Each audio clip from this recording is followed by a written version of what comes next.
This is a 2-gallon bucket that I bought from Home Depot. It's food grade. It comes, you have to buy the lid separately, but you can hammer it down and put oxygen absorber, moisture absorbers in here, and it can last until you open it, so 20 years, 30 years. I like this size better than a 5-gallon because if I open this, I know I can eat it within a year. I have 8 children. 7 of them live with me, so there's 8 total.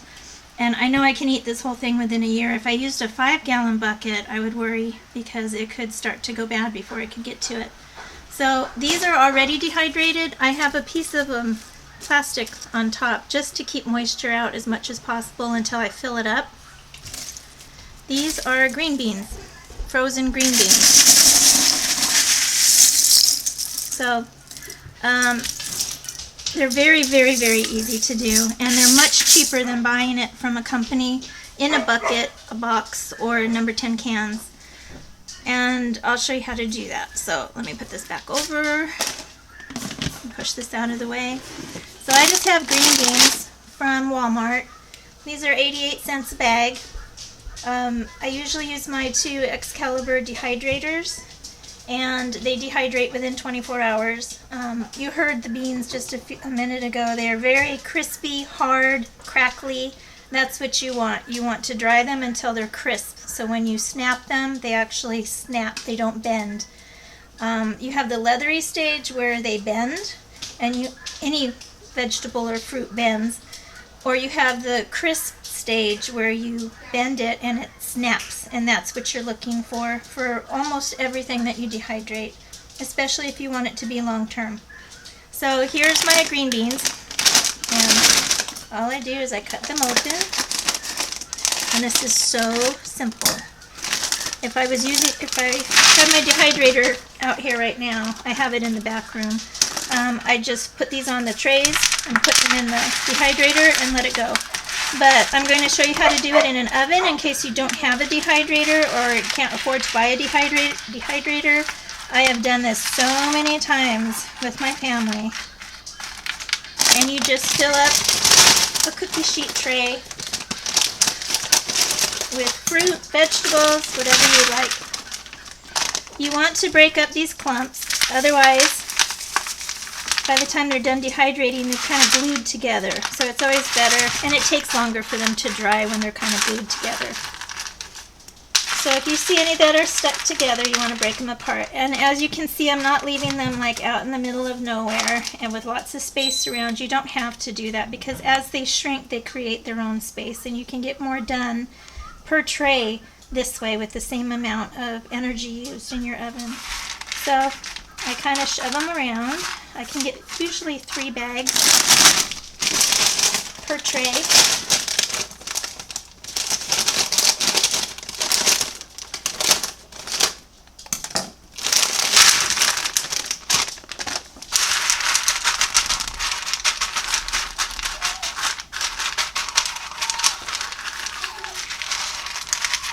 And these are stuck together,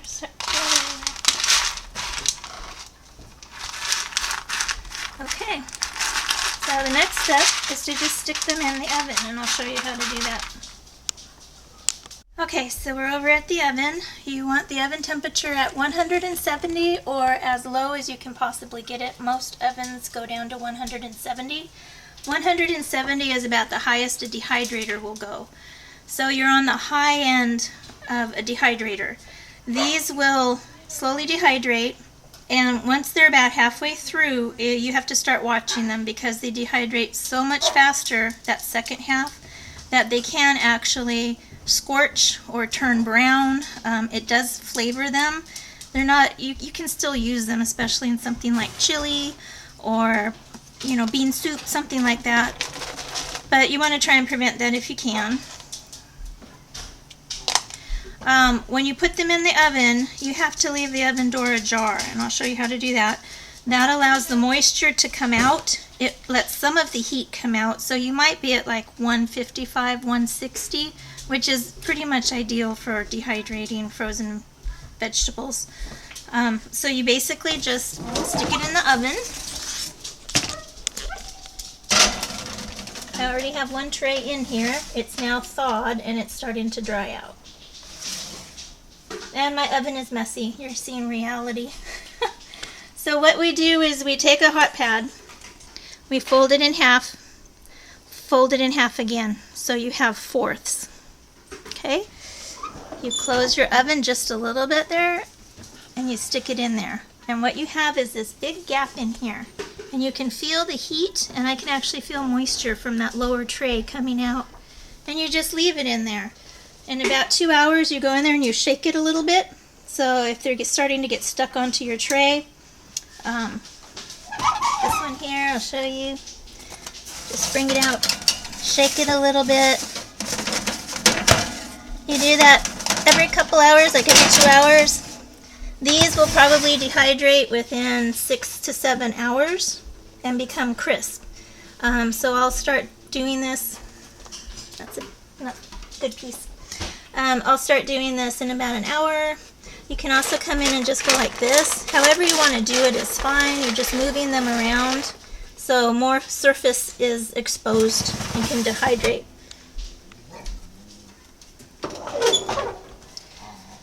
Alright, so I'll come back in a couple hours and I'll show you the progress they've made. Alright, so I just took the tray out of the oven. It's been in there for about 4 hours so far, and you can see around the edges, very dry and crispy. But in the center, they're very soft still. So this is why you have to move them around.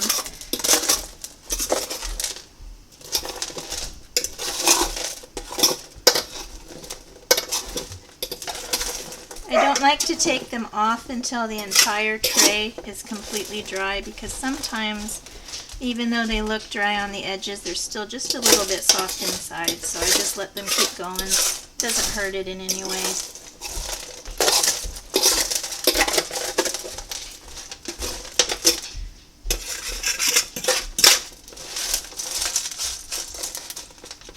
And as you can see, there's a whole lot more room than there was when we put the 3 bags of beans on here to begin with. I'm just going to try and make them have plenty of room. And then I'll pop this back in the oven. This is the bottom tray of the oven, and it's much drier than the top tray, which is typical. You can switch them out if you want, or you can just keep them in the same way, and one tray dries faster than the other. But once it gets to this point where most of them are at least half dry, you can just shake them and they move around. And this looks like just a piece of like plant matter. It's not a bean. It looks more like it's a piece of the stem. So I'm going to throw that out. But yeah, you just shake them every once in a while. Like I said, this one is still very soft. It's getting kind of leathery, but it's still way too moist to consider it dry, because this will rot. Whereas you have this, well, it's still a little rubbery too. Let's see if I can find one that's actually crispy. Nope, they're all still a little bit rubbery. So these will all keep drying. Obviously there's some that are really wet. You want to make sure they're dry to the point where you snap them and they're crispy. If you go and put them in a jar or a bucket, even with a moisture absorber, if there's any moisture left in there, they will mold, and there's no point in saving them at that point. There's nothing you can do with them. I wouldn't even give it to chickens, because you don't know what kind of bacteria is grown in there, what kind of fungus. Okay, so it's been about another 2 hours since we last videotaped the beans. They're completely ready.